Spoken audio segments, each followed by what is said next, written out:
يقول الشيعة السجود على الطين والتربة والحجر توحيد واتباع، ويقول السنة السجود على التربة والطين والحجر شرك وابتداع. أيهما هو المتبع من المبتدع؟ تنازعنا، ما هو الحل؟ يقول عز وجل: فإن تنازعتم في شيء فردوه إلى الله والرسول إن كنتم تؤمنون بالله واليوم الآخر ذلك خير وأحسن تأويلا. صحيح البخاري المكتبة العصرية: حتى يضع النبي جبهته على الأرض، حتى يضع النبي جبهته على الأرض.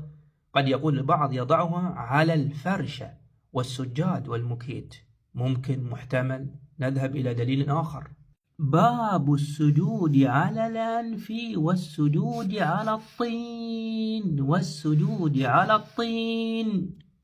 الطين الحجر التربة. فصلى بنا النبي حتى رأيت أثر الطين والماء على جبهة رسول الله وأرنبته تصديق رؤياه. جبهته الماء والطين وليس المكيت والسجاد. باب من لم يمسح جبهته وأنفه حتى صلى. يقول هنا: رأيت رسول الله يسجد في الماء والطين حتى رأيت أثر الطين في جبهته.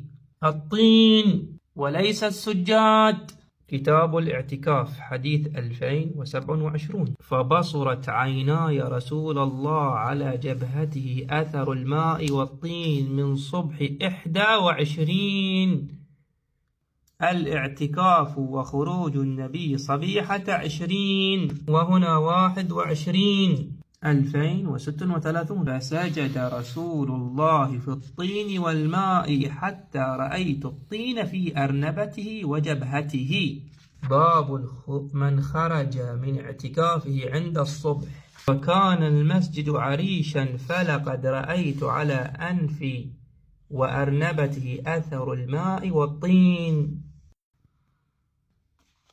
1047. عن ابن عباس رضي الله عنهما أن النبي سجد على الحجر. هذا حديث صحيح الإسناد ولم يخرجاه. يقول الذهبي: صحيح 1047 1740.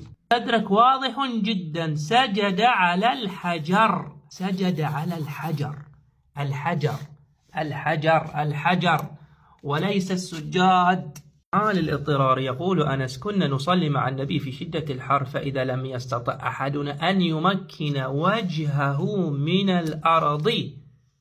الأرض الطين، التربة، الحجر، بسط ثوبه فسجد عليه حالة الاضطرار. أما في حالة الاختيار تصلي على الطين، التربة، الحجر كما فعل رسول الله، بل من المستحسن أن تصلي حتى في حالة الاضطرار بالتربة كما فعل رسول الله في يوم الاعتكاف عند شدة المطر: رأيت الطين في أرنبته ووجهه والسماء تمطر. ومن يطع الله والرسول فأولئك مع الذين أنعم الله عليهم من النبيين والصديقين والشهداء والصالحين وحسن أولئك رفيقا. فمن رغب عن سنتي فليس مني. فمن هو المتبع من المبتدع؟ الشيعة أم السنة؟ باب السجود على الأنف والسجود على الطين، والسجود على الطين.